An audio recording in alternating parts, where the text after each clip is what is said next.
should be live. All right. Ladies and gentlemen, boys and girls, thank you for stopping by.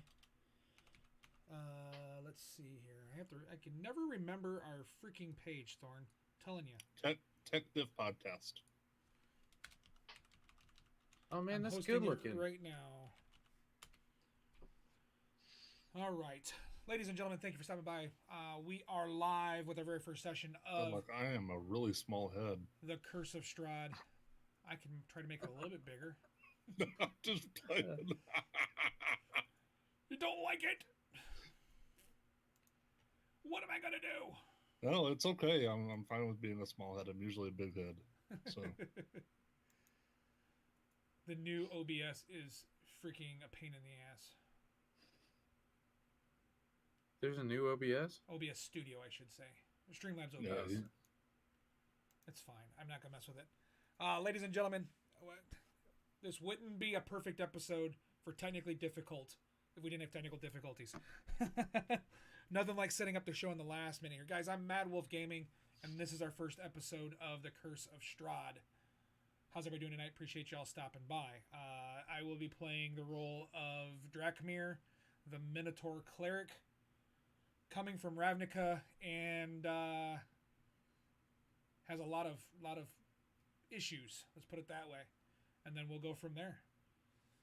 Here's a little bit about Drak right here. You guys can see his character sheet. Did it not come up? No, all I see is your... Of course it didn't come up.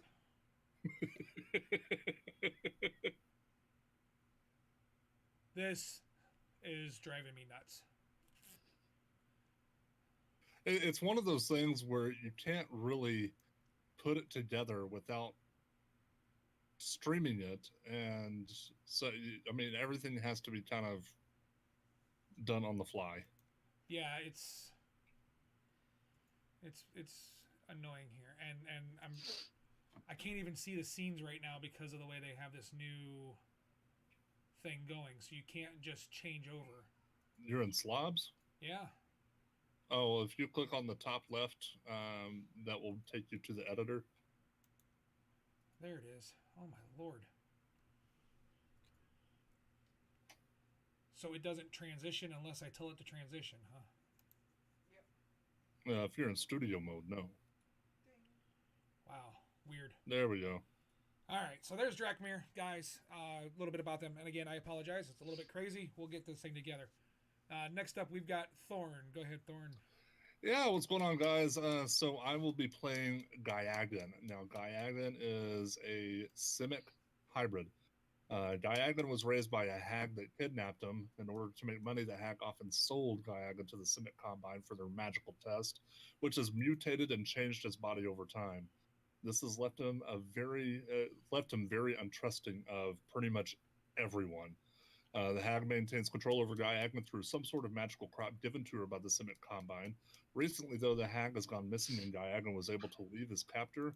The hag trained him in the various melee arts of rogue so he could sneak around and gather items and information for her.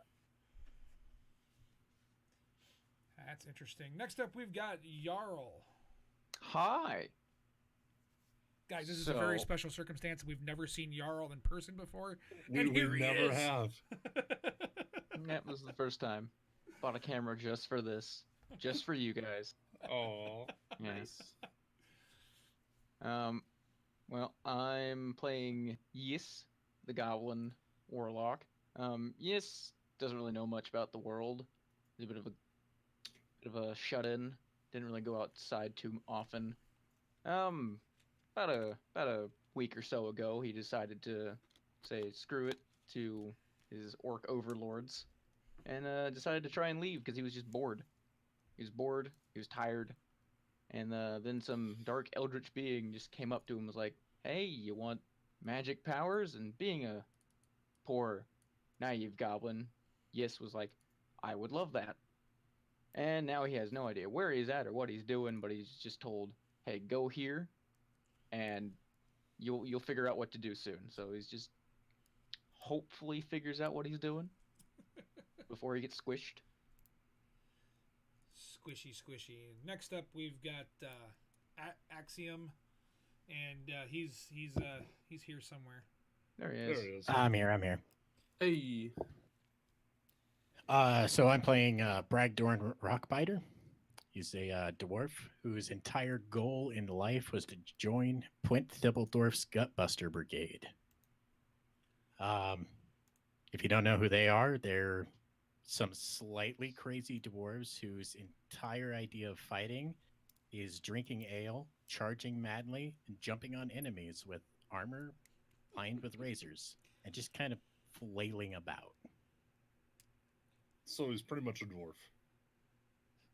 Only crazier than a normal dwarf. Dear God. Well, we have to try to keep him contained. Which will be This is fun gonna in be its own fun. right, I tell you. Last but not least, we have our wonderful DM who's volunteering his time to take us through this campaign. Everybody say hi to Tap, Rack, Bang. TRB. What up? Okay, so you want me to talk about myself? Is that how this goes? Much as you want to share, my friend. All right, so man, long story short, over the last year, I've had a lot of time to myself. I've played a bit of Pathfinder and stuff back in the day. So I'm fairly familiar with, or was fairly familiar with RPGs already before I got started. Plus, I've just kind of been a mega nerd my whole life.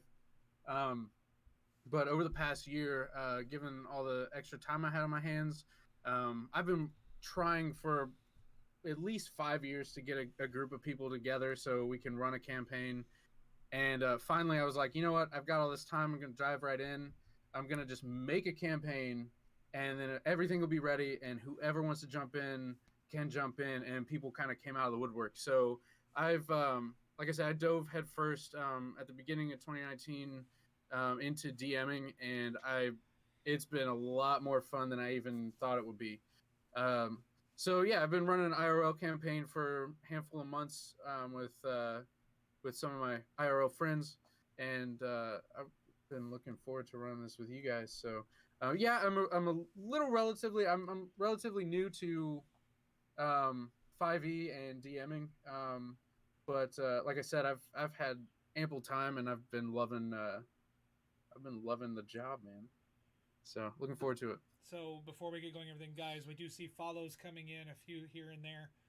We won't be saying a lot during the stream, just not to interrupt the gameplay. We will try to shout you out at the end of the episode, so that way you guys do get the recognition that you do want and need. We don't have alerts turned on just for that. They will be eventually in the chat for alerts, but there won't be any visual alerts on screen just for that purpose. We want to try to get this show going through and have it pretty much uninterrupted and having a good stream. So guys, if you're out there, feel free to follow. We will give you a shout out at the end of the show and then go from there. If we have breaks, we might shout you out then too, but for the most part, it'll be at the end of the show. We appreciate you all tuning in for this very first episode of our Curse of Strahd campaign, which is brought to you by the Misfit Community and Technically Difficult podcast. And guys, if you haven't already, make sure you go check out our WoW guilds and the WoW Classic, because it's awesome. Oh, I had so much fun yesterday. I had a blast, man. So it's gonna be even more fun as we go. So on that note, anybody got any last minute things they want to mention before we get going? No? No, I'm good. Nope. All right. Last thing is guys, forgive us. Tap is new to Fantasy Ground, so you may see some technical difficulties. What? But what kind of technically difficult show would it be without some of those? On that note, So Tap, take it away. all right, so before we get directly into the intros, just a little bit more for viewers and for you guys that are about to be playing in the campaign. My ultimate goal with these games is, like, I want you guys to have fun. I enjoy telling a story, and the rules in the player's handbook help you tell a good story in a proper way. And I try not to take too many liberties as a DM, but again, my ultimate goal is that we all just kind of have a good time. So whatever that may look like. And if there are any disagreements or anything because we're a handful of people and we all have different experiences with RPGs, we can talk about it after the session, and we can adjust things accordingly. I'm all for that. So, Yep. that being said, let's get into it. So this may be, again, this is my first time running a Ravenloft campaign. So this may look different for some of the intros that you guys have seen before. But let's see here. We're going to start with a guy named Bragdorn. There's going to be a little bit of a narrative, and then we're going to get into some other things. So bear with me here for a second.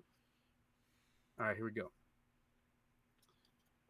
Snow falls quietly around the burly mountain dwarf Bragdorn. He stands poised, breath steady, axe at the ready. Opposite him stands his older brother Grum with a bloodied dagger over a dead dwarf. See, Brum's second older twin brother Crom was next in line to be the clan's warlord, yet it was obvious he preferred the finer things, and when it came to conflict, Crom, not Grum, preferred more diplomatic solutions. Grum, the middle brother, had obviously been angry and jealous, but Bragdorn didn't expect treachery. The tense quiet seems to last an eternity, and at last, Grum picks up his slain brother's hammer and lets out a bellowing war cry and charges Bragdorn. So at that, we're going to cut here, and hopefully I can get you to see this. Ooh. Okay. Yep. All right. I like that I can see the stream because then I can confirm that it looks all right. Okay. So this obviously the green square that's you, Bragdorn, and then in front of you, this is a obviously a bed chamber. In front of you, standing over his older brother's slain body, is Grom, and he is charging directly at you. So I accidentally hit that. So already, let's clear the freaking initiative and roll. We're gonna roll for initiative here. I'm pretty sure my brother's lost more marbles than I have in the last couple of years. Okay. Now, which brother is that? Yes. The one that's not dead yet. You said my name. Do you need something? You're not even here. I can still hear it. So Bragdorn is the very distant youngest brother in this. Crom and Grum were actually twins, but Crom was technically born first, so he has the birthright, and Grum, that we're about to fight here, is not happy about it. Okay, so I rolled the NPC's initiative, so let's see. You said it should automatically sort, correct? So... Oh, yeah, as soon as I roll my initiative. Well, okay. Oh, I'm Ooh. not going first. That wasn't a good roll. What a way to start a game. Okay. Get it out now. This is what happens when you allow goblins to be in charge of stuff. I'm not in charge of anything. Okay. So Good he luck is going trying to convince charge me of that. directly at you there, and he is picking up his brother's weapon. So he's not fighting you with a meager dagger. He's going to swing at you. And how's that not? Hold on. There we go. Aha! 11 to hit. No. So he misses, and he's going to swing one more time at you. And that is a 21. Can I say that misses? If Yeah. you, So, I'm sorry? I was gonna say, if you target, it should tell you if it's a That's hit or not. right. You got it. That's Control right, you got click, it. Target. yeah. Yep, control click. Thank you. It's okay. But okay. Grom's not in the combat tracker though. He is for me. You might have to click the eyeball so we can see him. There he is. Aha!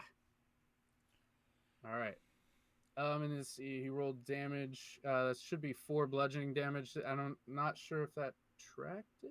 No, it didn't. It didn't. Because we didn't have the attack on. Oh my. It's okay. Let's He'll get see. it. He can take it out, or he can add in the Already wounds. did it. Yep. All right. So now it is your turn. I am no stranger to. I think I'm targeting him. So I am going to go ahead and rage, All right. and then So that's a bonus action. Yeah. And then I'm going to swing my great axe at him. all right, go for it. You didn't target. I don't think that token is actually associated with the creature. Hold on. What do you mean? Do you have to target him back, or it should automatically set it I up? would Right? say delete the token and then drag him from the combat tracker on there again. Who, Grom or you? You. Or Grom, I mean, whatever.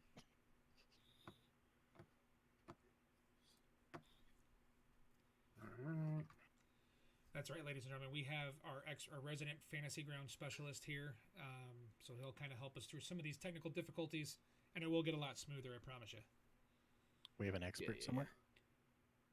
I thought we did. That's not what I wanted. I want that one. There we go. And okay. And then Get the eyeball to show him on the combat tracker. All right, Yeah. and then drag Grom from the combat tracker onto the map.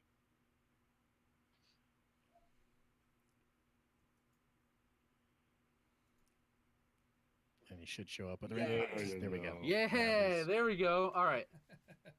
Cool. I guess the question would be, is 14 enough to hit him?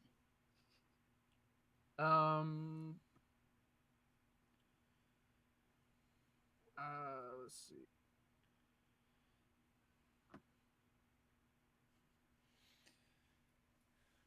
Maybe. Oh, that was done like automatically. Hold on. It usually is, but because you didn't have it on there, you got to kind of. He gets a bonus action anyway, so with his rage, so he can attack again and Okay. Don't No, have that. a bonus action So yet. in your rage, so you're like really upset, right? You see your older brother over your eldest brother's body. He comes charging at you. You immediately rage, and in your rage, your first attack just swings wide and you miss him. And so yeah, if you have that bonus action to roll again, roll again. Don't think I have bonus action at first. All right. Well, then he kind of chuckles and he comes back at you, rolling a 14. All right, you should be able to control click on me to actually target, and 14 is a miss. Miss. Okay. I did. Do you have to do that every turn? no. No. Okay, then he should be good. But because you didn't have it the first turn, Yeah, it wasn't the right token, so it wasn't actually targeting me. I did that after I changed the token, though. I control click. Oh. Now Bragdorn is targeting Bragdorn. Okay. There, no. Okay, Bragdorn is targeting Grom. Yeah, and we can't see what Grom's targeting, so. No. Okay. So, let's see if this. And he definitely misses his second attack as well. Yep. because I dodged the little dwarf. y'all are just hyped up with adrenaline, right? So he was not expecting to get caught, and you were not expecting to catch him in such a treacherous act, right? So you guys are just like swinging around each other in like a surprised bloody rage. So now it's your turn. Back to you. All right, so this time it should automatically do everything it's supposed to. Is a hit. Yay. Yes. Ooh. Is a murderous hit. Ooh. Oh my. Told you, Alright, I'm so- crazy. And you Oh are wielding my. a great axe, correct? Yes, that's right. Yes, I am. Great axe. So he has his velocity over this way because he was swinging. He missed you. So when you bring your great axe around, it actually catches him right, like back behind his shoulder near his shoulder blade, and it deals a pretty hefty wound. He just he tries not to bellow out in pain because he doesn't want more people finding out what's happening. Okay. So let's see. You have no like bonus action attack, correct? So, he's gonna try to wheel back around with his mace here, and that's a 14. And you said that is Misses. miss. Okay. And was that you one more time with the mace? 16 will hit. 16. So he's just kind of swinging wildly, trying to take care of the situation as quickly as possible. And he hits you for 3. All right. Because of rage, I have resistance to bludgeoning, slashing, and piercing, Okay. which halves the damage. Very So well. having that, do you want to call that a 1 or a 2? I'm pretty sure the ruling is round up, correct? In 5e. For now we will round up, and if we need to check that out later, we can. All right. Give it just a second. Someone walk through the door. Very well. All This right. commercial break brought to you by Technically Difficult Podcast. Yeah. So yeah, I ran through it real quick before we start with him, and it looks like a cat fight. Yeah, I ran through it with him. I completely forgot to target, but Can you it's target? those little Can you things. target now? Oh no, we're good now. Yeah, we're good now. I mean, because it's not showing as him being targeted at the present moment. Really? At least not when you're rolling your dice. It won't show. It won't show them as. We won't see it, but it should show in the tracker, should it not? Or in the Yeah, when it gets.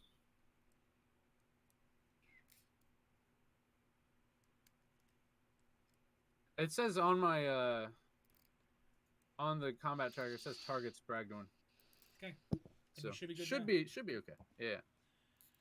Okay. So I tallied 2 extra damage out of that one.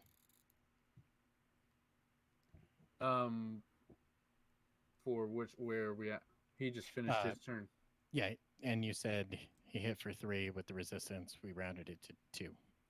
Correct. Yeah. Okay. Okay. I just making sure. Yeah. Okay. So, I think we got this in order. So it's back to Bragdorn here. All right. Swing. You. I apparently can't hit today, and that'll be all I do. All right. And let's see here. He's going to swing right back at you. Oh man. Ooh. He's about had enough of this, and he definitely doesn't want to get caught for what happened. It is not a good Focuses sign up. when your GM is rolling nat 20s at the beginning of a game. Yeah. At this point, he, like I said, he's had enough. He's kind of he's really desperate to cover his tracks here, and he wheels back around with the mace, and he catches you right on the side of the head, and everything for you just goes black. You pass out. He knocks you out. I will concur with that. That was a hard hit. Yeah. So at this point, back to the narrative here. So you're knocked out, and Bragdorn valiantly tries to stop his murderous brother, but was, for the moment, unsuccessful. The next few days pass with punctuated moments of consciousness. Bragdorn stirs, blurred, angry faces, hears shouting, hears his name, sees just blurred images of family and some of the political hierarchy, and then he passes back out in darkness. He stirs again later, he kind of wakes up, stirs again in his stupor and his injured state, and he kind of feels like, is he moving? He hears horses' hooves. Feels like he can smell incense. Is that what that smells? He's not sure. He passes out again. This cycle continues for who knows how long. He finally awakens, clothed in clean, dry garments. His polished armor is sitting right next to him and neatly collected. And he sits up and he realizes, looks around him and kind of looks up. And this is definitely not a familiar place. And he realizes that he's in the back of a covered wagon. Outside, he hears the sounds of music and merriment, and he smells the sweet aroma of pipeweed and cooked pheasant. And for a second, he thinks maybe he's passed on. He's not sure. But then he hears a voice. He's awoken. Come, sit, eat. You've been out for days. Would have been much longer if we didn't find you lying bloody, tossed out on the road. Yes, come, sit. We're about to begin the telling of a great tale. And the man that had popped open the back of the covered wagon then disappears back, and confused and starving, Bragdorn readily agrees to eat first and ask questions later, because he is famished. Besides, he could use a happy tale in the wake of his obvious defeat. And that concludes Bragdorn's intro for now. Neither one of us died, as far as I'm aware. That fight's not over yet. I didn't lose. He's not wrong. And Bragdorn just needed a drink, okay? It was time out. Yes. It Okay. was beer commercial. That's what it was. Are we finished with that map there? We are finished with that map. Okay, gone.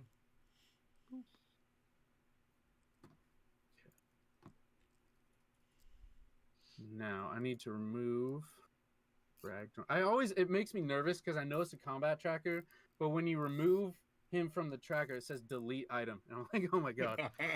You know, it's like It so makes me concludes the story of Bragdorn. yeah. Okay. Now let me set some things up here real quick.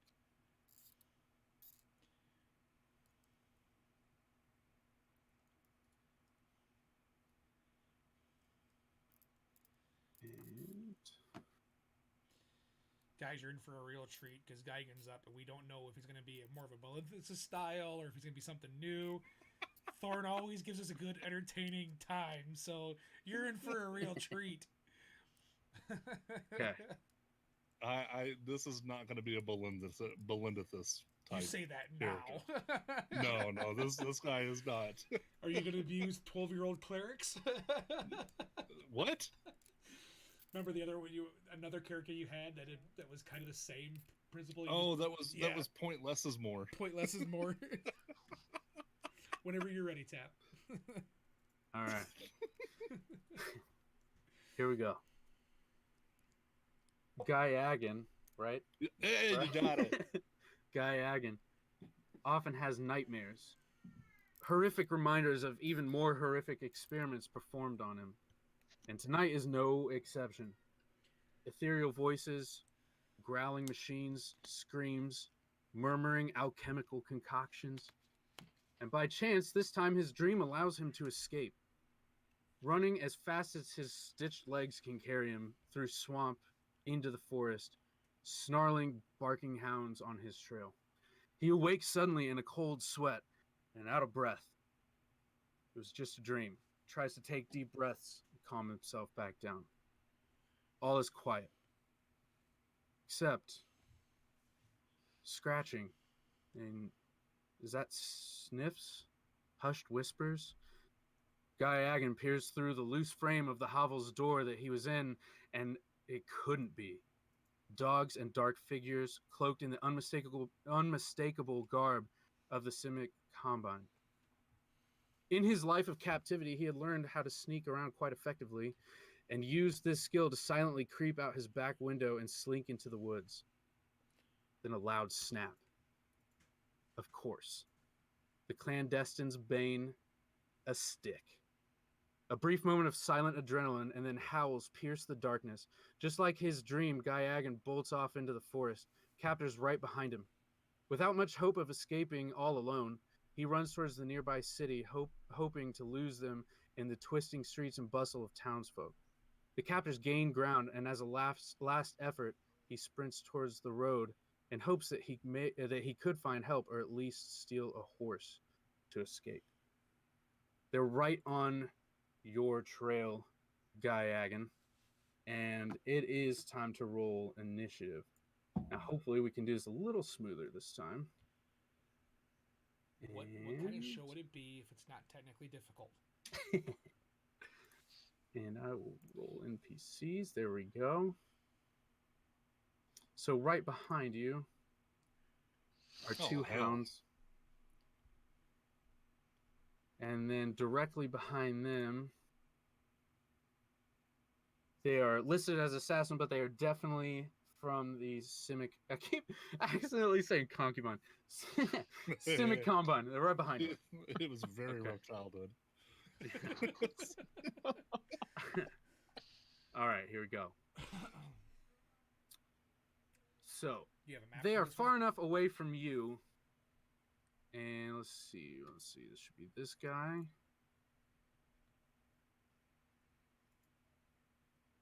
Or is it this guy? It should be targeting you. If it's not, Do you have a map for this one? oh yeah, I gotta share that. You'll get it. And share sheet. There we go. You should be able to see it now.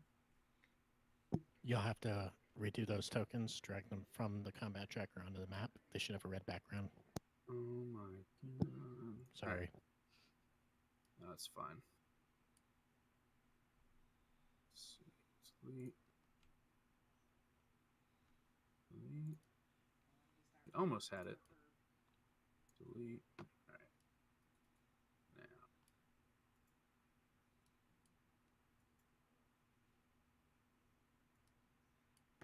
Okay. And at this point, can't remember. Let's see. We'll put them right. No, they were in front of you. There we go. Okay. All right.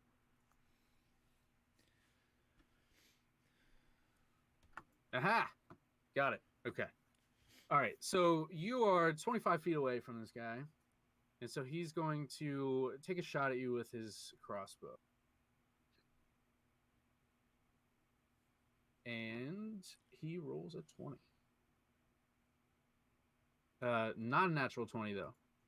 So he kind of stops for a second. The dogs are still kind of running after you. He stops and pulls up his already cocked crossbow, aims it at you, takes a shot, and it lands a hit. And Ooh. 9. So let's see here next. In the line. This guy is going to try to, while his other cohort there is trying to actually slow you by attacking, this guy is going to run up.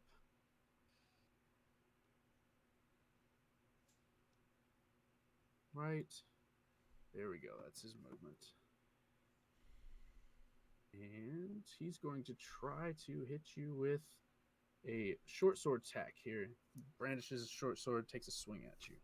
He didn't target, but He didn't target, did he? it's okay. That is a hit. Okay. Okay.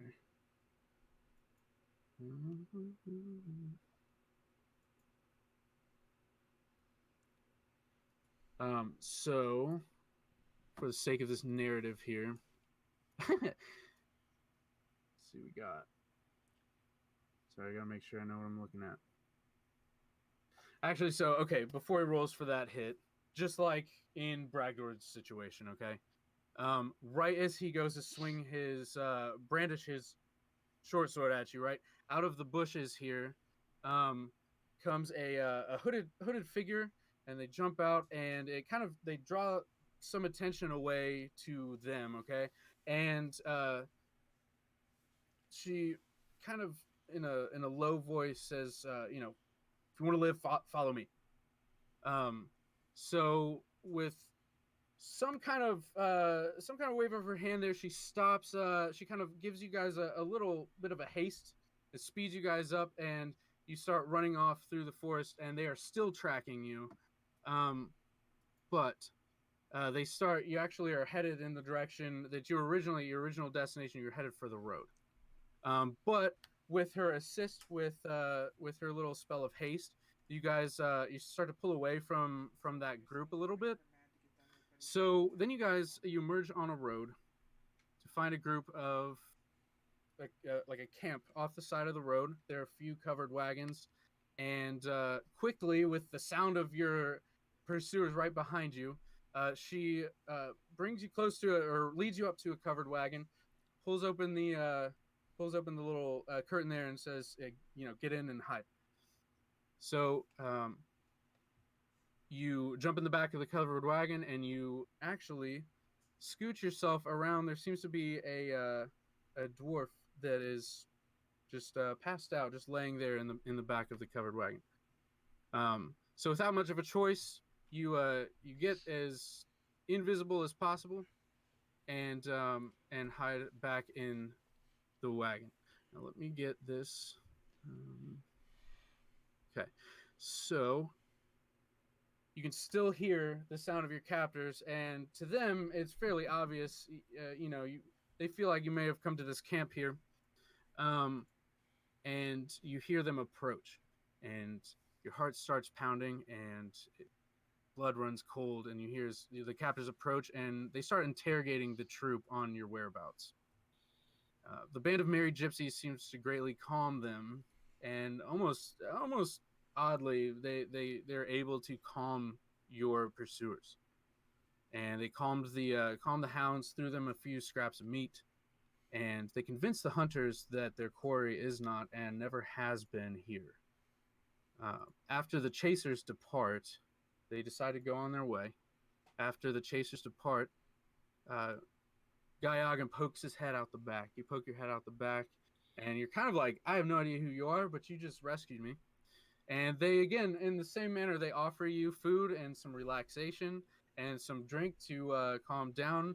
And a couple of the other gypsy folk that are around there start almost surprisingly and kind of unwilling, start poking at you and assessing your wounds and bandaging, the wound that you got from the crossbow bolt. And so you're just kind of like, oh, okay, all right, okay. And they hand you food and drink, and you sit down next to the fire. And then you see a dwarf emerge from the back, and they offer him the same. So a little jaunty, but that was Gaiagan's intro. All right, so about that treat thing, it's coming. The what now? Huh? Just going back to Thorn. It's all good. Very I'll well. know what it Okay. means. Yep. All right.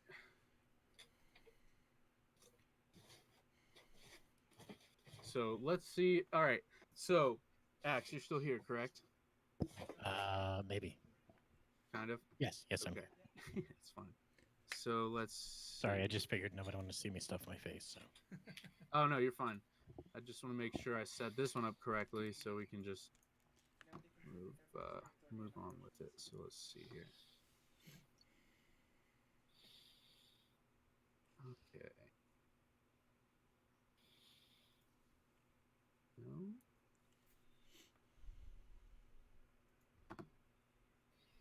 Okay. Let me grab this real quick.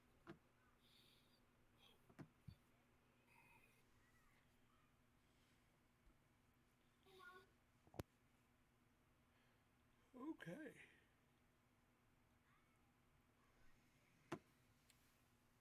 There we go.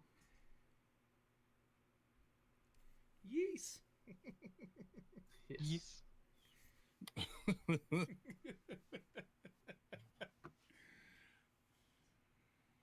Okay. Don't be afraid to ask questions, or I know you're new to Fantasy Grounds. Yeah.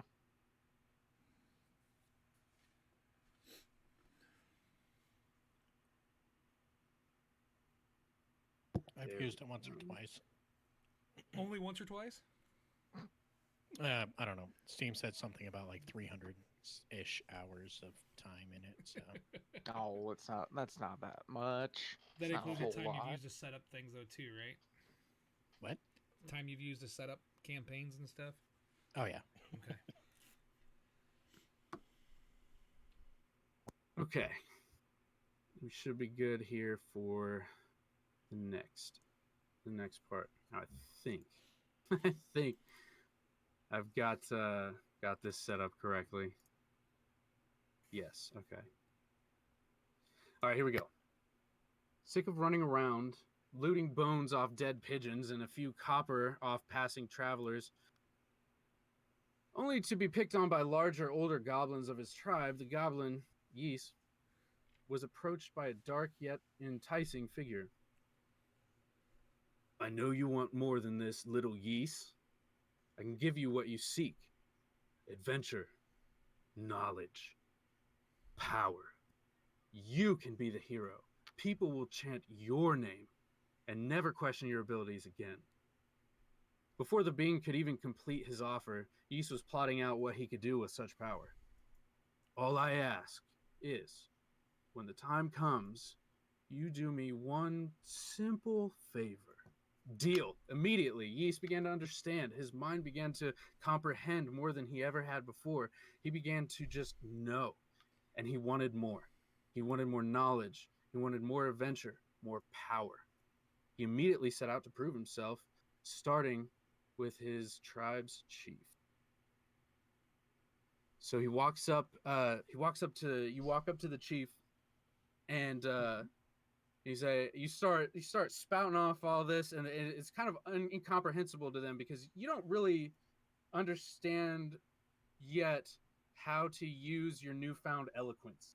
So all the other goblins that are around, and then the chief, all they can really comprehend from what you're saying is basically you, me, let's do this.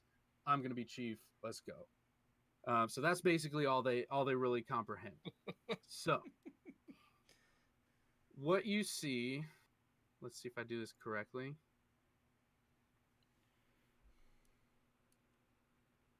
So this is kind of the goblins' camp, and if you can imagine with me, if you will, encircling you guys is dozens of goblins. They all start realizing there's a challenge, there's a fight coming, and they all start to gather around to watch this go down. They can't believe that scrawny little Yeast is challenging their chief of their tribe.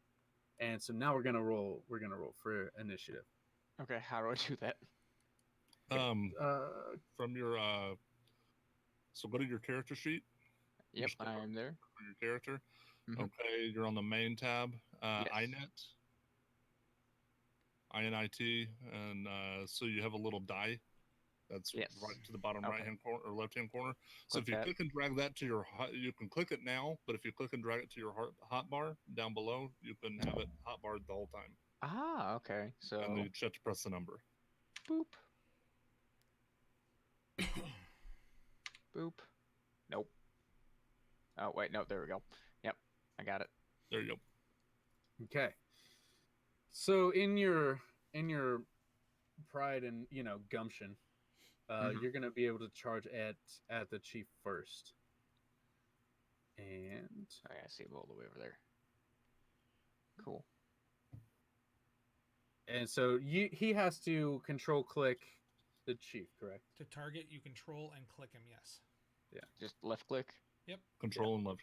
Yep. click. Okay, Targets. cool. All right, so we should be good. There you go. Only took All a right. couple times. So now what are you doing? Seeing as I have this newfound fancy schmancy powers, I'm going to attempt to channel the power that this enticing, lovely deity gave me, and attempt to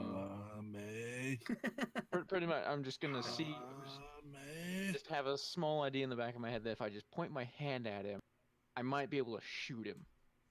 So, okay, so now I'm in my spells tab, so I hit the little dice. Lightning do it. bolt. Boop. Damn. All right, so That now hits. I There's roll. the Elder's Blast, folks. Pew! So now I roll the damage button. Yep. Boop. Pew. Okay. So And, it and I surprises. say pew as I do it as well. Pew. Of course, fantastic. Yes, I wouldn't expect any less. So everybody's stunned at what just happened with Little Yeast. How did that? What did he just do? There's a bright green flash just came out of his hands and actually did some damage to the chief. It didn't quite connect square on his chest or in his face. Maybe it hit him like on his shoulder, but it was enough to where he's like, hey, that actually kind of hurt. And so he's actually surprised at you and waits long enough that you get a chance to hit him again. Fantastic. All right, let's. Nope. And you were way too excited about it, so you were like, whoa, that actually worked. So you like start throwing out your hands and it just past him, right? Okay, so There's really now unhappy he's had effect enough right time. now. He's had enough time to realize what's going on, and so or at least understand that this definitely is going to be an actual fight. He's actually going to have to take it to you. So he's going to charge at you, Please do. and let's see here. That's too fast. Ooh, I could definitely. Okay. So at this point, again, we're gonna cut back. We're gonna cut back to narrative. Mhm. So Yeast quickly found out that he wasn't all powerful yet, and promptly got his green ass handed back to him and tossed out faster than any goblin could say, "Ooh, shiny." Sounds right. Retaining his pride because he knows something that the rest of the goblins don't know. Retaining his pride, he set off on his adventure to find that knowledge and power that he was promised. Now, Drakmir. I'm saying that correct, right? Yep. It's Drakmir, not Drakmir? Yep. Drakmir. Okay, just making sure. Cut to Drakmir. It's already he's already starting off with an uphill battle. He has a family, and he's been his whole life he has seen the practices of his family, and he's learned from his family and the things that they do, and has observed other people in his clan, his tribe, his village, and seen, kind of learned what it is that he and his people and his race, the things that they do. And once he started reaching age of maturity, he realized this is not exactly who I want to be. So he takes off, he decides to leave, and he takes to the wilds to get away from his evil past and maybe change his fortunes. As he leaves, he's not exactly sure where he's going to go, and he decides to kind of take a little sojourning, self-searching, or soul-searching trip, and decides to walk through the forest. And as he's walking through the forest, he starts the daylight begins to wane a little bit, and with the cover of the canopy of the trees, bring the light down a little bit, he sees in the distance in the forest, he's able to see the glow of a tiny fire. And so he starts to creep up a little closer to it, and he doesn't really smell. It might be food, but it's definitely nothing he's ever eaten. It doesn't really smell that good. So as much as he can do as a minotaur in the forest, he tries to tiptoe a little closer, and what he sees is a goblin sitting on a log next to a tiny little fire. And he notices something a little odd about this goblin. This goblin is reading from a book. The goblin is reading a book. And he had to know. He had to know how this was even possible. So, risking probably not very much. It's a little goblin. What's the worst that could happen? He steps into the light. Instead of jabbering like any surprised goblin would, he's addressed with a rather proper hello. Well, this beats all he's ever seen. The goblin and the minotaur strike up a conversation and both quickly discover that each is looking for a better life. It doesn't take long until both agree that they actually could probably benefit with each other's company as they're both trying to change their fortunes. And in the fading light of evening, they step off toward the nearest city and their new lives.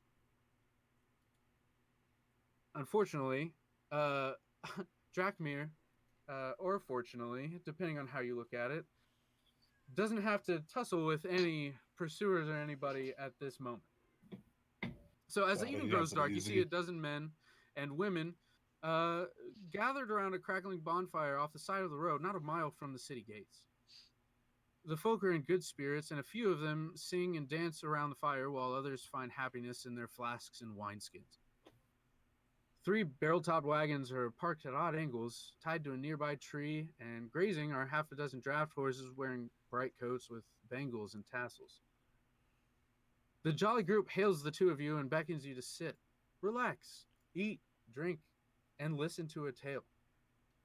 You guys have no reason not to trust them, and of course, a minotaur should be able to handle himself well enough, right? So after walking for a better part of the evening and many miles that you have already traversed, before through the forest to meet with the goblin, you guys decide that the offer is a little too tempting to resist, and you join the group around the fire. Okay. If you're not busy. Okay. Bear with me. I know this is a lot of reading. Okay. But you guys are all sitting around the fire now. There's a dwarf, a simic hybrid, a minotaur, and a goblin. Sounds like a bad joke. Yeah. A dwarf, a simic hybrid, a goblin, and and a minotaur walk into a bar. Right. The goblin walks under it. Yep. Mhm. Ba-dum-ts. With a group of gypsy folk, no less. And it would have been the strangest sight you've ever seen, but you know, gypsy folk are known to keep some odd company from time to time. So a man stands up finally after you guys have had your fill of pheasant and wine and other such spirits. A man stands up and introduces himself as Stanimir. Yes. He then fills his mouth with wine and spits into the fire. The flames turn from an orange to green as they dance and sway. A dark shape appears in the bonfire's core. And he begins to weave you a little tale. We come from ancient land whose name is long forgotten, a land of kings. Our enemies forced us from our homes, and now we wander lost. The dark shape in the fire takes form of a man being knocked from his horse, a spear violently piercing his side. Stanimir continues. One night, a wounded soldier staggered into our camp, collapsed. We nursed his terrible injury and quenched his thirst with wine. He survived. When we asked him who he was, he wouldn't say. All he wanted was to return home, but we were deep in the land of his enemies. We took him in as one of our own and followed him back toward his homeland. His enemies hunted him. They said he was a prince, yet we didn't give him up, even when their assassins fell on us like wolves.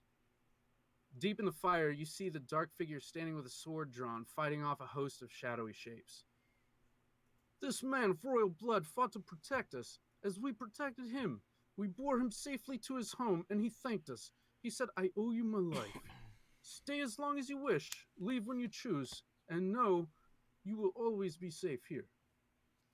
The figure in the dancing fire vanquishes its final foe, and then disperses in a cloud of smoke and embers. Samir then takes a seat, and his face becomes a somber mask. Alas, the curse has befallen our noble prince, turning him into a tyrant. We alone have the power to leave his domain. We've traveled far and wide to find heroes, to end our dreadlord's curse and put trouble put his troubled soul to rest. Our leader, Madame Eva, knows all. At this, I must ask you, will you consider returning to Barovia with us and speak with Madame Eva? And then he pauses and kind of waits to see if any one of you will respond.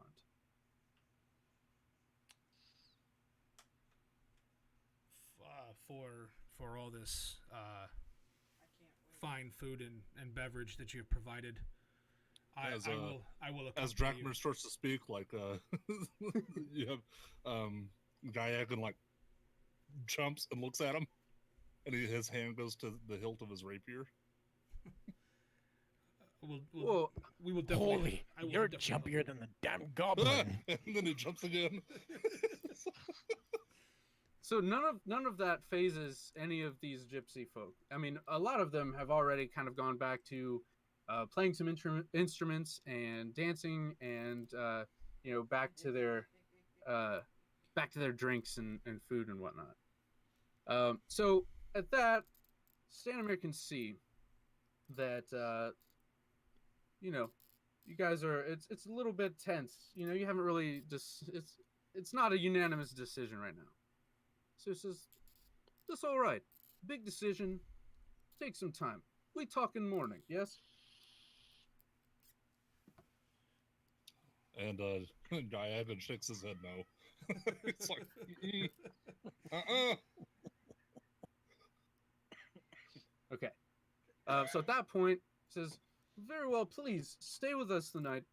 Stay with us tonight. We have plenty of room, comfortable space. You all have traveled very far. You must be tired. Stay with us tonight, and again, we talk in the morning." Okay. So then, I mean, it's up to you if you guys want to stay the night with them. They've I mean, already. They've got beer and food. I don't see why I would Kinda I mean, leave my yet. my options are comfy camp, wooden log. That's a tough choice. I've grown accustomed to the logs. In how long has it been since my butt whoop? About a week.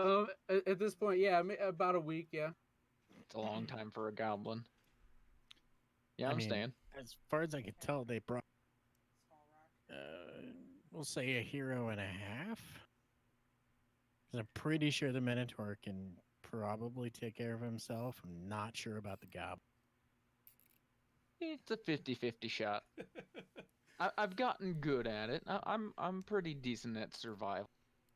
And then, I think. the guy Yeah, with I the am actually. giant toothpick over there, I'm not sure. I don't know what to think about him. He's a little chumpy. He's still has his hand on the hilt of his sword. I He's think looking, he he's just looking around needs- for like an escape, like where he can go. I think he just needs what everybody needs. He just needs a hug. Gaiaga looks at you like with the come near me. Just come near me. Maybe he needs a hug later. He now has a mission. It suddenly makes sense why goblins are terrible fighters. All we want to do is hug everybody. The orcs just strap blades to our hands and say, "Hey, go hug that person." We're like, "Okay." Never ends well. So Drakmir grabs a big old tankard and chugs it. Fantastic. Well- And like probably 5 or 6 of the 15 that are gathered around, I'll start cheering for you, like, hey, because you're just downing a tankard, So of I'm course, never one to be outdrank, so I have to have, I have to show them that, Minotaurs have weak stomachs. so someone is standing next to you, and they had just topped off their mug of mead, right? And so you just look over and you take it from them, and you start chugging the mug of mead, and nobody's upset. There's like, oh yeah, cheering you guys on in your little drinking competition there. I'm very much gonna try and get in on this. because He grabs a shot glass. What- Yeast sniffs, whatever they can sniffs do, the tankard of mead. I can probably do. Maybe. Now remember, I'm you're a like half their superhero. size, so the volume is twice as much. The Oh, yeah, Minotaur, no, I he's know. like a quarter of the I'm size just of a gonna Minotaur. grab. I'm just gonna try and find a drink the same size as the Minotaurs and just be like, I. Well, never hurt to try, I guess. So in your position, Mm-hmm. tell the group what happens when you try to chug this dwarf to minotaur sized tankard of ale. Well, I have never had booze before this point in my life, my very short goblin-y life. They don't let us drink because we get way too huggy in that regards. But so I down this and I sort of just black out. No idea what happens after that point. I just imagine probably a lot of vomiting, running around trying to hug everyone whilst vomiting, and eventually just passing out in a heap of something or other. Your loincloth falls off. You're like, how It's did like, that "Ooh, happen? well, I guess it's that time of the night." And Yeah, all of so, that, okay, and all so you did then- was smell it. So Yeast, before he even finishes the tankard of ale, just passes out. And Gaiagan, what are you up to, man? I have found a spot like just outside of all the commotion where I can keep an eye on as many people as possible. Not participating at all. Okay. Are you just kind of observing, or are you kind of like, you know what, I'm just gonna go ahead and go see? Ready to like jump at the first like sign of trouble or something like that. It just like eyes are shifting back and forth. Like so Okay. not focusing on one thing or another. Okay, so you're just observing the rabble rousers then, and after a while of this, and actually it didn't take too long, but with the hasty drinking competitions and everything, the party, as it were, starts to die down a little bit. A couple of the gypsy folk have turned into their respective wagons, and now there are only a couple people left. Sandomir's still up, just making sure everybody's okay, and the hooded figure that rescued you from your pursuers walks up and hands you it's just a hot mug of tea, and um, she walks up and says, "Please drink." I look at her, I look at the cup, I look at her, I look at the cup. I set the cup down while looking at her. Do not drink. Okay, all right. He did how many people are around the camp? Now Like, there's Up probably and like cognizant around Right, the yeah. camp. Not including y'all, probably about four more. There are only four. So Stanimir and then this mysterious woman. Well, I say mysterious, but she hasn't revealed too much about herself. No. So and her, and then just a couple others that are kind of humming songs to themselves, and kind of walking around. Do they look like they're paying a lot of attention? No, I mean even for them, they this is what they do, they travel and drink and play music and stuff, but even for them, they seem a little bit faded. Okay. Where's Yeast? He's passed out, maybe 18 feet from the fire, face down, Can I sneak up to him? Yes, yeah, he's incoherent. I Can mean, I- here's a question though. Are you obviously like Scooby-Doo style, like sneaking No, up to him, no, or are you just no. kind of like meandering over? Man, purposefully, but not All right, apparently. So you mosey.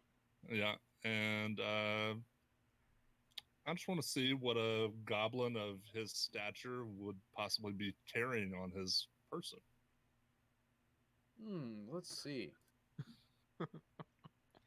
Well, at this lot. point, Maybe. Maybe a Well, little he sleight of definitely has hand action or something. he definitely has a bag of sand. Mhm. I'm not gonna really make you roll for it. I mean, he's passed out. You can go through his stuff. He's got like a bag of sand, a dagger. I got a lot of He those. you know, yeah. He's got a little knife. But on him right now, that's really all he has on him, on his person, because sitting around the fire and hanging out, he didn't have his whole inventory sitting with him. Okay. Well, I'll take the bag of sand and the dagger. Okay. Very well. And is Drakmir still awake? Well, I'm still up and chugging barrels, man. And I know Bragdorn is.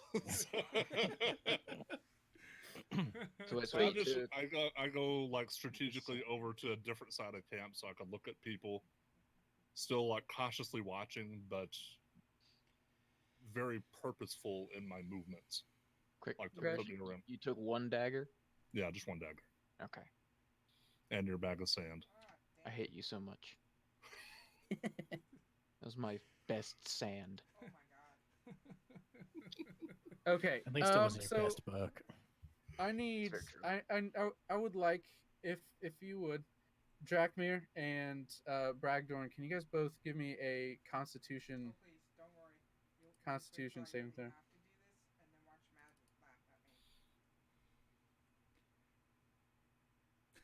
laugh at me. At this point, you guys are still going, mug for mug with the ale, and of course these gypsy folk, they have plenty. So in this next, you guys both pour another mug of ale, and in this next one, mid chug, Bragdorn starts to totter a little bit, and he kind of does the Son of a. and then he falls over unconscious, and Easier when I'm- Drakmir still stands with Ha! his. I with beat his you, my mug friend. of ale. Okay. Just And remember, as you didn't win until I die. as Gyagan sees this, he walks up to Bragdorn, acting like he's checking on him to make sure he's okay. And he takes the bag of sand and he plants it on Bragdorn. Just So like slips it in his hand, like around his hand. Sleight of hand. Can you give me like a sleight of hand check? Yeah. The age-old rivalry between Jesus. goblin and dwarf is Wow. gonna pop back Okay. up here So over a bag of sand. in Drakmir's altered state, doesn't even see you plant the bag of sand. So, he's kind of the few people that were still awake that were like invested in the drinking competition are like, hey, patting Drakmir on the shoulder if they can reach it, because you're what, like 7 foot tall, and 7 foot something or other. yeah, so you just kind of sneak it over there and plant it on his person. 7 Okay, 2. so 7-2, nice. It's a little short for a Tauren, isn't it? Okay. As I walk off, I pat Drakmir on the shoulder. Okay. Just You're 7'2"? Yeah. You have a even 3 feet on me. Nice. Okay, so at this point, let's see, we've got Yeast is passed out, Mm-hmm. and let's see, Bragdorn is passed out. Gyagan's stealing stuff. He's stealing stuff. And Drakmir, I hate to say this, after the drinking competition, it's kind of like the adrenaline of the competition, and now that it's over, you kind of sat back down around the fire, and you're kind of sitting like this, kind of like just kind of zoning out on the flames, and you've got one of the musicians is still awake, playing a nice little And so did I. sort of lullaby-ish tune, just kind of a chill late Minotaurs night, and those damn harps. they're not. So and you start to nod off, and you have another mug of ale in your hand, right? Because well, I quit drinking now. You had to celebrate your victory, so and as you kind of nod off, it starts to cheated. like spill out of the mug, a little bit, and you nod off again for a couple more seconds, and at that point, one of the gypsy folk comes over and just politely takes the mug from you, so it doesn't spill all the contents, and sets it aside. And then at that point, you've just given up, so you kind of fall over on your side and immediately start sawing logs. Yes, precisely. um, so at this point, Stanimir walks over to, or at least addresses Gaiagan, and he asks, like, you sleep now. We sleep now. Where would you where you prefer to sleep? We have nice in wagon. We have pillows. We have pillows and blankets, and whichever you prefer. Nah, he walks over near the wagons. Okay. Okay. So at that point, they observe you. You kind of walk over near the wagons, and the wagons they've got fairly big wheels on them, and you sit down and kind of. I'll have you sit down and kind of lean against the wagon wheel. Yep. And the rest of the gypsy folk turn in. They turn in, they go to sleep. The fire starts dying down, it's starting to get dark. And even you in your jittery state, you kind of just start to lean back and you start falling asleep in kind of an uneasy, just restless sleep. That's it. At this point, so now everybody turned in, everybody's sleeping, and then you all one by one you start waking up. Gaiagan first because he's the least inebriated, and also, like I said, he was kind of a restless sleep, and so the bumping of the wagon on the road jolts him awake a little bit, and he realizes that you guys are moving. And at that point, let's see, who was the second least inebriated? Yeast, you only had half. I mean, you passed out early. You got a good night's rest. You had half a mug of ale, so you wake up and you Your head realize, is like, pounding.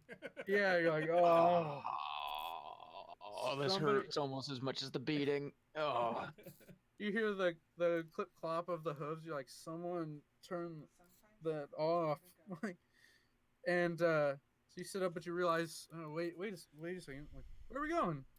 And then when you wait a second, where are we going? And then from there, Drakmir hears you, and he kind of stirs and sits up and realizes, and you guys are all actually, you realize you're in the same covered wagon, and then let's say Drakmir, right next to you is Bragdorn, still passed out, but you shake him, and you shake him awake. And We're moving. I jump to my feet, hand axe in each hand. Where's the trolls? So at that Trolls? point, Stanimir had heard you guys stir. So from the front coach of the wagon, in front where the front curtain would part, between the actual wagon and the horses, he kind of pulls a curtain, and he pretends nothing is wrong, and good morning. And question. Why are we yes. moving? Oh, we're headed. We're almost back. We're almost home. We're headed back to Barovia.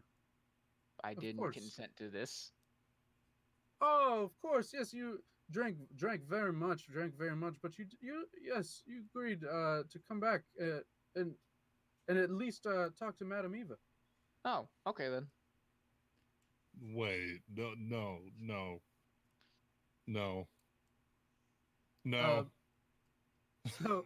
so Gaiagan starts freaking out a little bit, and before you panic, you kind of out the back part of the wagon, you kind of open up and you look out, and everything's foggy. It's very foggy. You can't see very far, and but you do look out and you see that the trees that are around you now are.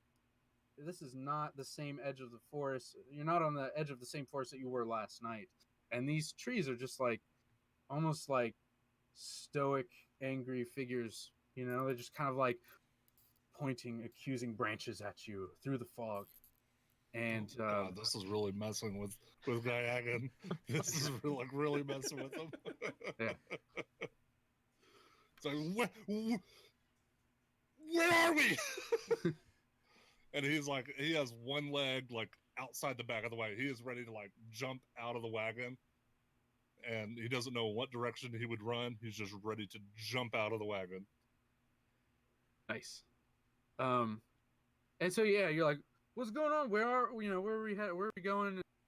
Questions and Samir, of course, calmly to Barovia. Barovia.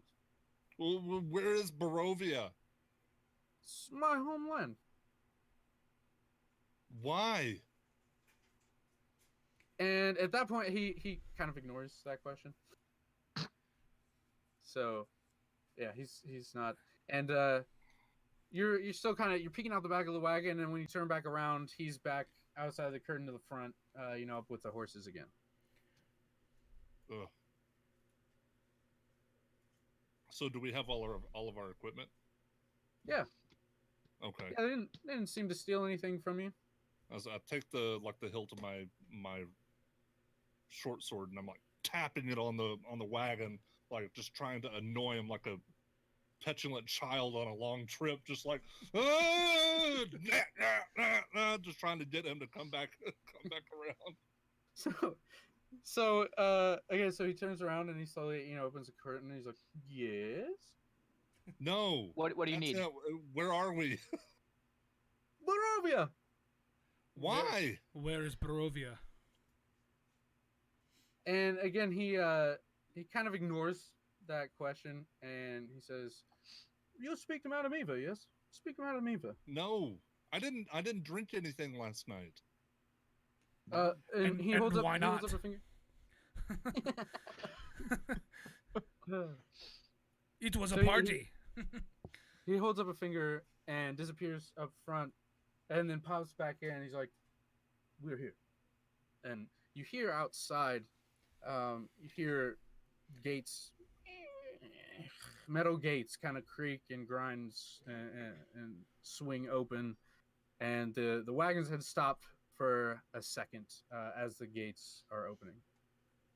Yeah, I'm gonna glance down at Gaiagan. Like, it's a little more effective if you use the other end. Has anyone seen my I bag know. of sand? I think I misplaced it last night. If anyone sees it, please let me know. And, I'm just gonna tell point Bragg, right outside of the I wagon. know which end of this to use. Stanimir pops back and says, "That's what she said." Oh. God, I want to kill that guy already. I don't understand the joke.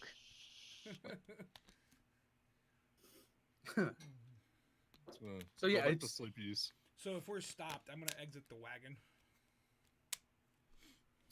okay.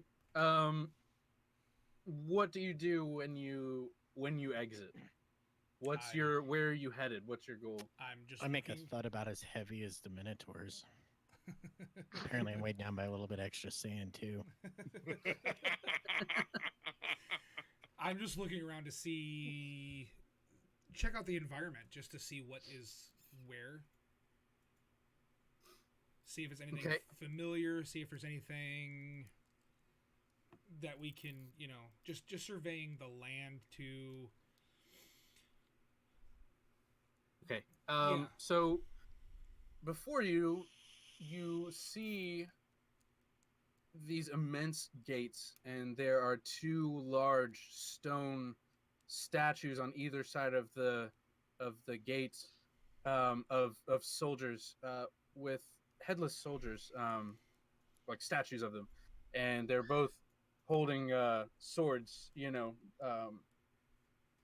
of propping swords up under their hands, and you take a look around, and then you see through the gates, you see the city, and you see that the tall shapes kind of loom out of the dense fog that's surrounding you guys, and the muddy ground then kind of gives way to slick, wet cobblestones, very muddy and kind of dreary, and then through the fog, you kind of see that there are tall buildings just kind of looming, and in the fog in the city, and you start to kind of take it in. You're like, all right, this is like Main Street, um, and that's right now. That's what you see, and then of course at the front of the caravan there are a couple actual guards, not huge stone headless statues, but a couple actual guards that really don't look much more equipped than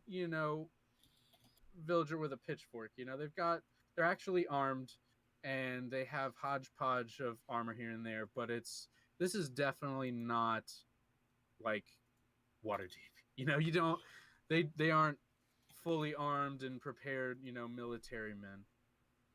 And they're talking with Stanimir and some other folk from the caravan, but you can't really hear what they're saying right now. Do I notice any money passing hands? Money? Yeah. No. Any like, looks like a transaction. No. Honestly, it kind of looks like they're exchanging pleasantries, if you could call it that, because the guardsmen, like their faces are fairly expressionless. It kind of looks like someone just killed their dog. Okay. You gotta ask that. Now, so Dracomir's out, and this is what he observes. He's out of the wagon, and this is what he sees. Nobody has really noticed that you've jumped out the back of the wagon yet. How could they not Oh. notice? Okay. You're the last wagon in the caravan. So where is everybody kind of wandering to? What do you mean by everybody? Anybody from the party? Are they kind of directing us to go a certain direction? Obviously, they haven't noticed us yet, so that wouldn't be the case. Roman, then you should have ate more dinner. Are there any good spots to hide? So the city is sitting in the kind of on the edge of a forest, in the kind of the middle of a forest. There's trees on either side, all the way up to the gate, and then of course inside the gate, it's a town. So it's not a forest in there, but there are buildings. Is there any water nearby? Check. No. Ugh. Okay. So at this point, they're wrapping up their pleasantries, and the front wagon of the caravan, they start bumping along, and So the second one starts going.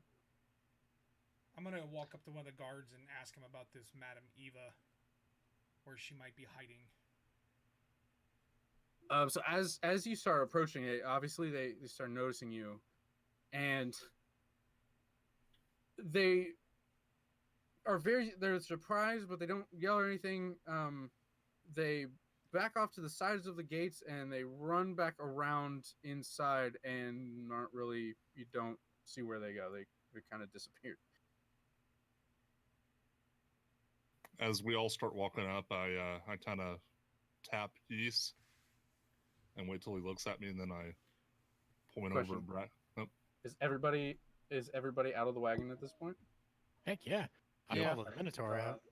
Okay. Yeah, I follow my big traveling companion. He's meat shield. Okay, yeah. Yeah, I tap Yeast and I wait till he looks at me, and then I kind of motion over at Bragdorn, How are you motioning? Like, are you like a pointing or are little, you like yeah, just a little, just pointing over towards him, and just then gonna I look? keep on walking. What was that about? Just shrug. I'm just gonna be like, You don't huh, need another okay. one. I'm just gonna So- continue. Actually, I'm gonna run up to him and be like, why were you pointing at the smallish person over there? What? Is there something on his face? Does he got Don't know what you're something talking on about. his back? I'm just gonna run up to. Terry, you should try it sometime, little one. As the wagons are pulling away, Can I Stanimir have some kind of ears? leans around the side of the wagon, and you hear them as they're pulling away, and he says, "You speak with Madame Eva," and then they just don't really seem to care that No. you guys jumped out of the wagon, and they're just kind of bumping along, and they go down Main Street, and they start rounding the bend, and So, you know, is there any start moving out of signs? sight. Is there any signs of where this Madame Eva might be? Since the guards you have no kinda- idea. Great. You have no idea. Is there just like a random passerby walking nearby? So, at this point, you guys are kind of up near the gate. Obviously, you're starting to walk through the gate. You're seeing down Main Street as you're looking down the main street of the village. You start to notice, there are the few people that were out and about. There are a couple mothers with children, and they see you, and they're very like wary, and they shoo their children inside, and people just seem to all of a sudden just kind of start disappearing into their homes and slamming the doors, and the street is now fairly empty of anybody. Well, this just got very difficult. It must be nap time. That's why everyone's going inside. And obviously, No. it's dark, so we can't see hardly anything, right? No, it's daytime. Nope. Yeah, it's daytime for you guys right now. Okay. So it's daytime and everybody's missing. There's something not right here. I walk up to Dracomir and I'm like, I don't know you. I don't know any of you. I don't know how we got here. Something is not right. We got here on the wagon. Something is not right. You're what, like 500 pounds, 600 pounds? I mean, you're a freaking minotaur, Do you How have did they get you on the wagon? And yours. You fell asleep by you fell asleep by the fire. I saw you last night. I must have stumbled my way into the wagon. No, you didn't, because I was sleeping on the wagon by the wagon. Then how do you know I didn't walk into the wagon if you were sleeping? He just gives them a look like, really? You know what? I agree with the strange-looking man. Something is amiss. All right. I don't remember what I did. You But- passed out after you had a little drink. Sounds about right. Yeah, you sniffed it and you were gone. I don't doubt it. I'm a goblin. We are all lightweights from my understanding of my goblin physiology. But I agree, something is amiss. Some of my stuff has gone missing. All right? Which means, I kind of motion over to Bragdorn. again, how are you motioning? You're like doing a head Like- nod. Yeah. Like, is your neck okay? Do you Yep. need a shoulder massage? Come here. I'm just gonna start I reaching don't, up no, for you. Like, come here. don't touch me. Don't touch me. But clearly your neck's No, injured I right don't know now. what You're you're just talking about. twitching. I don't know what you're talking about. Sorry, I Hmm. had myself muted. My dogs were barking. No, you're right. Let's see who else we have here. Well, perhaps we should ask the locals for some assistance. Oh, that's a great idea. I'm just gonna walk up to the nearest door and Why just don't knock on it. you point the locals out to me, and we'll talk to them. Can I resize this? Jeez. I am the You can, biggest you can, goblin in existence. Hover over them. I think it's hold control, and you can resize the token Ah, nice. Yay! Yes. by your scroll wheel. So yeah, I kind of just want to go up to the nearest door and just knock on it, see if anyone answers me. Okay, 1 second. The map hasn't Okay. fully loaded. It's just a little strip. I think that is Correct. the map. Okay, That's his. all That's the we're seeing. intention. Got it. Okay, I'm cool Yeah. with that.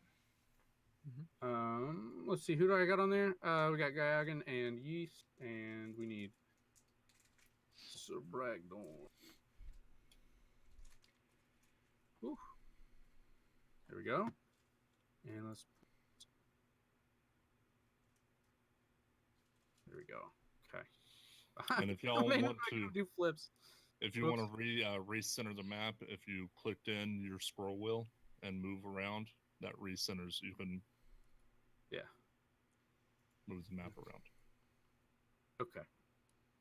So as you guys are, this is what you see in front of you, down Main Street, as it were. That's what you see so far.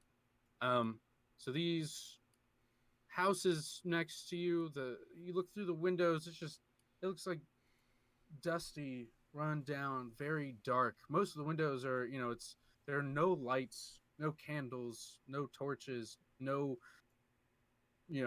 chandeliers, candelabras, nothing. There's really no light pouring out of these homes. So the first door you go up to, you knock on it, and there's really no answer. Okay.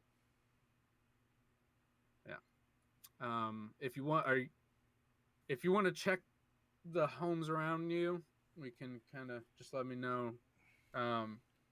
Yeah, I'm sort of just gonna be going. I'm not gonna go too far away from the I group. just- But Do any of the houses look like they have like any lights on, any smoke coming from the chimneys? Do they look like people are up and moving around in them? Well, so actually, if you look at the map, there are a few homes that have smoke coming out of the chimneys. Okay. What do you need, Roman? All right, so I'm gonna walk up to this one. All right. I'm not gonna knock. I'm And- just walking up to it. I'm Okay. listening to see if I can hear anybody inside, if I can see any movement through a window or anything like that. You don't really hear voices. You kind of hear some shuffling of feet. There are two front windows. I would say, one's just using your marker as a. Yeah, there's like a window here and like a window here, and you're on the front porch, I guess. Okay. And then you try to peer, if you want, you can try to peer through the windows a little bit. That's up to you, actually. Roman, So I don't have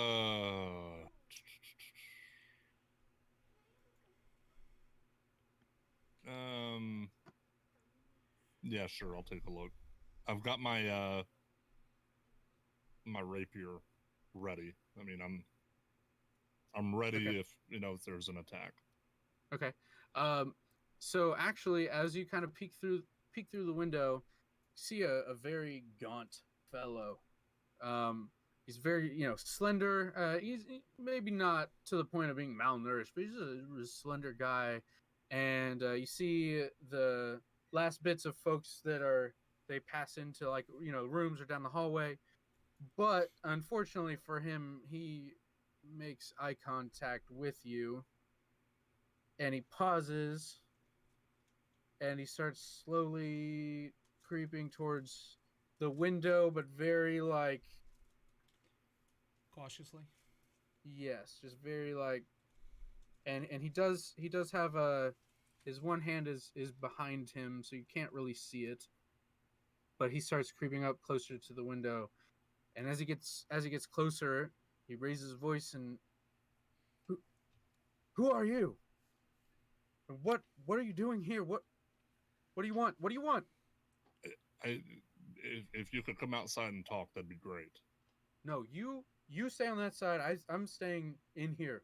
I'm staying in here with my. I'm staying in here. You tell me what. Who you are? Why are you at my home? We're looking for Madam Eva. Ooh. Oh. Okay. Matt. He's kind of like. I don't. Madam Eva. We lost Alex. Yeah, he's on mobile. Do you wanna pause for a second, Madam, if you want me to keep narrating?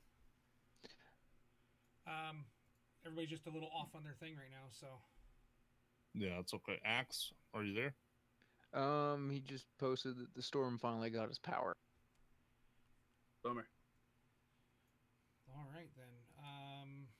Didn't realize it was storming. Neither.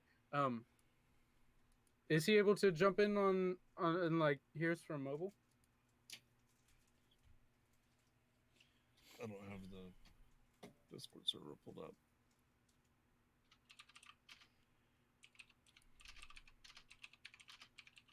I mean, at the very least, we can finish, this interaction here, if you'd like. Yeah, we may do that if he's losing power here. Hey, So- look, I can almost get in the shot. Hey. What I will do, Hey. I'm just gonna turn those cameras off for now, and that one. I'm still here. Don't worry, everybody.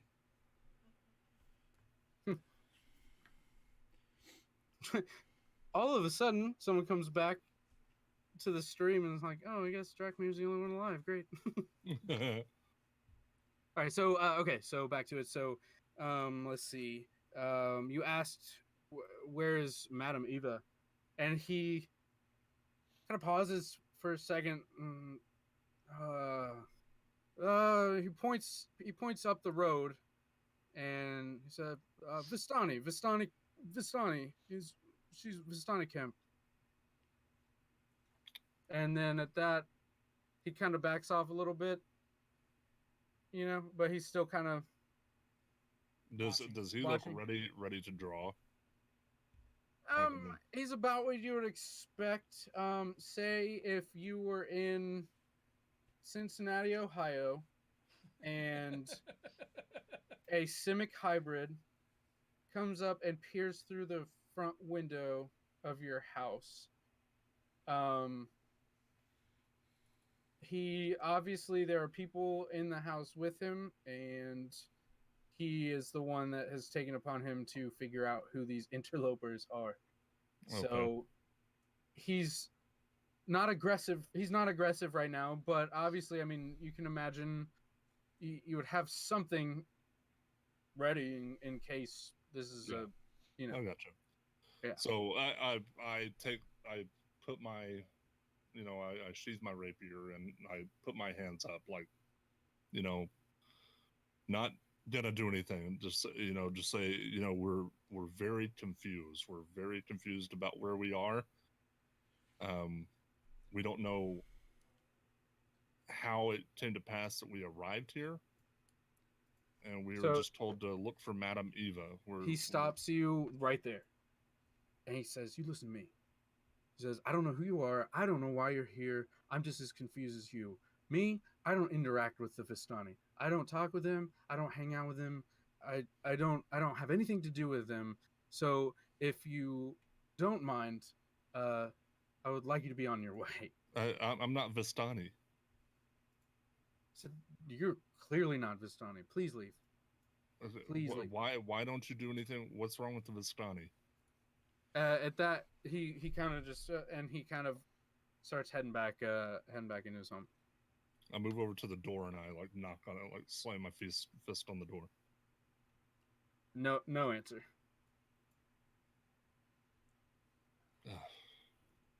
All right, so I've obviously walked over to catch the end of that conversation, and is there any signs of where this Vistani camp might be?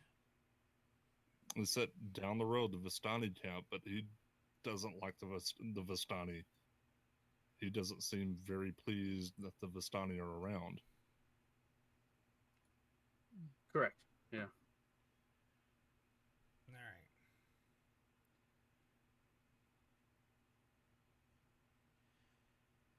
All right. Since that interaction's over, I'm gonna say we call it there for the session. We'll reconvene at another time and pick up from here and see what we can come across once Axe is in a stable condition. Sounds good. Mm-hmm. Sound good, guys? All right. So, ladies and gentlemen, we'd like to thank a couple of people here tonight. Let me find the It's Nutella and Tiger Heart. Nutella and Tiger Heart. Thank you for the follows tonight, guys. Appreciate it. We will be back. What are you guys thinking? End of next month, or you want to go a little bit sooner? No, I'd like to go a little bit sooner. I would too. I am pretty much whatever Wednesday you guys want to. So why don't we shoot for the 11th? It's 2 Yeah, weeks. that'll work. Mhm. Yeah, that should be good. And we'll get with Axe, let him know what's going on. But let's go for the 11th of September. I don't think we've got anything going on then, honey. No? Okay. A Wednesday. Okay. Sounds like a plan. Same time, same bat channel. Yep. Yeah. All right, guys. If y'all don't already, please toss a follow. We are at 13 followers on the Tech Div Podcast channel. Getting that up to 50 would be great. God, we had 8 viewers tonight. So the viewers are there. Thank you so much, guys. Thank you for all the support. And we will see you later. This has been a technically difficult podcast presenting the Curse of Strahd campaign, guys. Appreciate y'all very much. Have a good night, and we will catch you another time. Thank you.